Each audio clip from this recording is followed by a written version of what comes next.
बिस्मिल्लाहिर्रहमानिर्रहीम। अस्सलाम वालेकुम।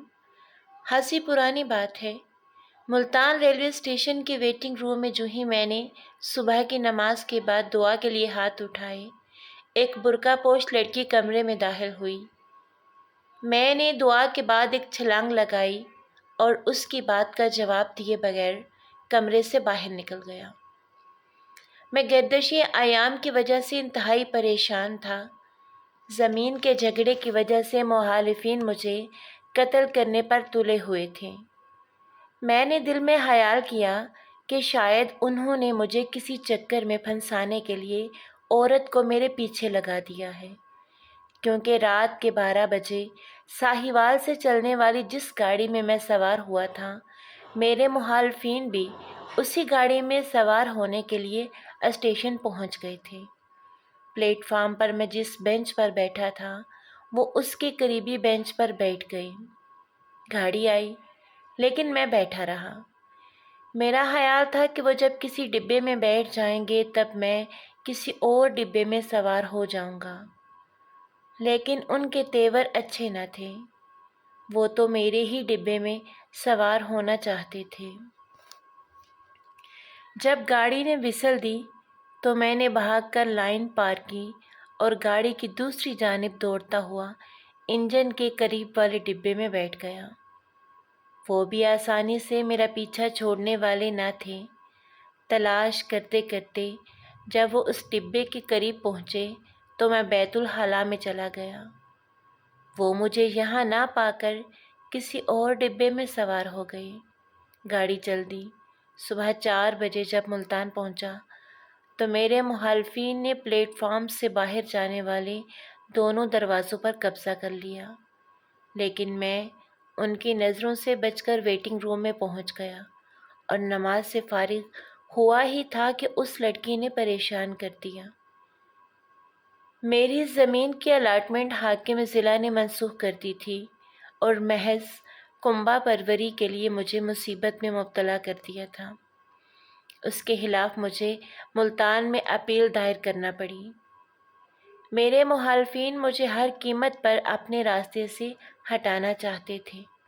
मैं अकेला था, सिवाय अल्लाह के और कोई मेरा पुरसाने हाल न था। सिर्फ वालिदैन की दुआएं शामिल हाल थीं।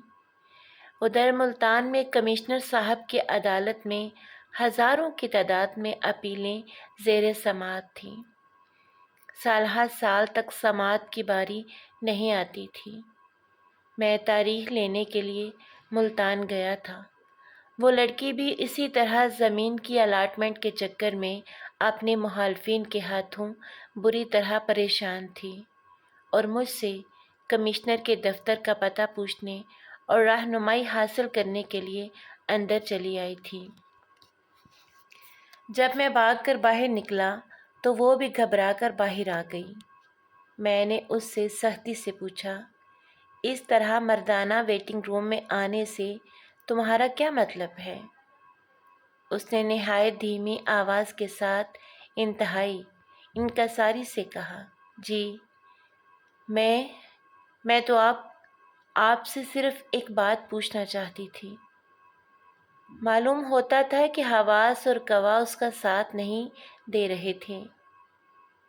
जब मैंने उसकी ये हालत देखी तो उसका हौसला बढ़ाते हुए कहा, हाँ हाँ कहो, क्या कहना चाहती हो? उस पर उसने ज़मीन की अलाटमेंट की मनसूखी और मुखालिफिन के जोरों सितम की सारी दास्तान सुनाई। जब मैं सारी कहानी सुन चुका तो मैंने कहा कि मैं और आप दोनों नाइंसाफ़ी का शिकार हैं। इत्मीनान रखो, अल्लाह ताला के यहाँ देर है अंधेर नहीं। हम कमिश्नर के दफ्तर रवाना हो गए। वह मिसल तलाश करना आसान काम नहीं था। इधर उस लड़की ने कहा कि मेरी वालदा का आखिरी जेवर भी फ़रोख्त हो गया, जिसमें से सिर्फ 50 रुपये मेरे पास हैं। उसके बाद हमारे पास खाने के लिए कुछ भी नहीं होगा। मेरी माली हालत भी कुछ ऐसी ही थी, लेकिन दिल गवाही देता था कि मुसीबत के दिन टल जाने का वक्त करीब है। हमारी मिसलें मिल गई थीं। اب کیس کی سماعت کے لیے وکیل کی ضرورت تھی، لیکن ہمارے پاس وکیل کرنے کے لیے پیسے نہیں تھے۔ اتفاق سے پہلے میرے کیس کی سماعت ہوئی۔ افسر مجاز انتہائی انصاف پسند تھے۔ انہوں نے میری ایک ایک بات کو غور سے سنا اور فیصلہ میرے حق میں دے دیا۔ مجھے انصاف حاصل کر کے خوشی تو ہوئی، لیکن ساتھ ہی دوسری کیس کی سماعت کے خیال سے دل بیٹھ رہا تھا۔ چنانچہ دوسرے کیس کی سماعت شروع ہوئی تو میں نے یوں ہی کیس کی وضاحت کرنا چاہی۔ اس پر لڑکی کے مخالفین نے اعتراض کیا کہ یہ نہ تو وکیل ہے نہ مدعی، یہ کس حیثیت سے بول رہے ہیں۔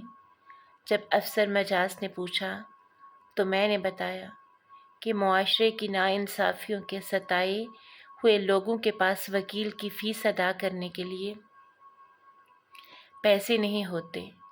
مدعیہ اور اس کی لڑکی عدالت میں موجود ہیں۔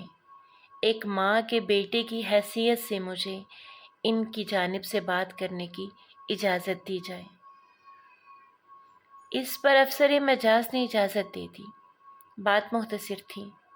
مخالفین کا وکیل 1 گھنٹے کی تقریر میں بڑے بڑے قانونی دلائل دینے کے باوجود عدالت کو قائل نہ کر سکا، اور عدالت نے ماں بیٹی کے حق میں فیصلہ دے دیا۔ جب ہم کمرہ عدالت سے باہر نکلے تو 2 موٹے موٹے آنسو میرے قدموں پر گرے۔ مجھے یوں محسوس ہوا کہ دونوں ماں بیٹی رو رہی ہیں۔ وہ فرتے جذبات سے مجھ سے لپٹ گئیں۔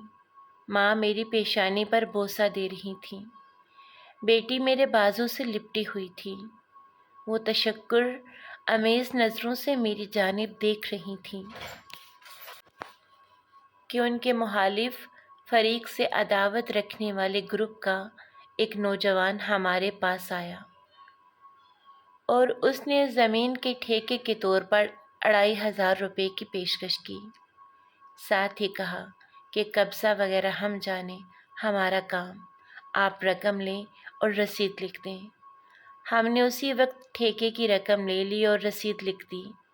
میں جلد گھر جا کر اپنے والدین کو خوشخبری سنانا چاہتا تھا، اس لیے ان سے اجازت لی اور گھر واپس آ گیا۔ میں آج تک خوشی کی ان لمحات کو نہیں بھول سکا جو مجھے اس وقت حاصل ہوئے۔ سچ ہے، انسانیت کے کام آنے سے جو سکون اور خوشی ملتی ہے نا، اللہ تعالیٰ بھی راضی ہوتا ہے اور انسان بھی